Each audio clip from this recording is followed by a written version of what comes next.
spent some time here with your sons, and you guys went to a state title game in 2019, and in that season, there's something people don't talk about. But Max was throwing to, I think, Jake and nobody else. You guys lost 7 receivers to injury that year. Yeah.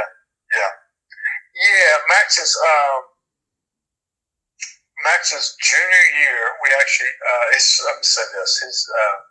His junior year, we had 7 players that were lost either broken. Two of them had 2 ACL tears. 2 of them broke their foots. Wow. 2 of them broke their hand. We lost another one. We just moved the other one, and so it was tough his junior year. And one guy ended up being a starter for us, and weighed 120 pounds and bench pressed 122 pounds. Another one had never played receiver before they were playing. And so there was a time that year in one game, I think Max threw for 8 yards. 8 yards. And that's where our team was.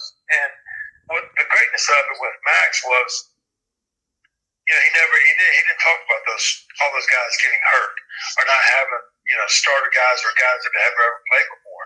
Yeah. And only, one game only threw for 8 yards. And no one could understand what he went through. But he never threw the kids under the bus. And he fought for those kids, and Max is a loyal kid. And if you'll fight, if you'll work, you're on his team for life.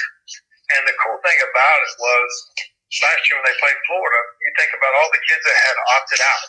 Yeah. And the kids that hadn't played, that were playing in that game. And they're 23.5 point underdogs. I'm like, this is something he's already been through before in his life.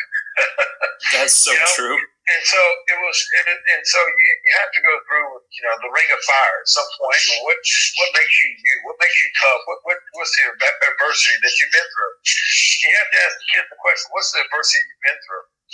And so those are some things that he had to fight through, and labels or whatever, going through his junior year.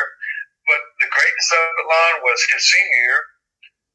The head coach, he's like, "Hey, seniors, what do y'all want to accomplish this year?" And Max stood up in the team meeting. He says, "I want to win a state championship," and that doesn't happen at our high school. And so he took a stand and he led the team, and we went 13-2, went to a state championship, and we got beat. But he wasn't afraid to stand and talk about it, and then go out there and do it, and having to face that adversity he'd done in junior year, it's kind of made him who he is today. Well, and you look at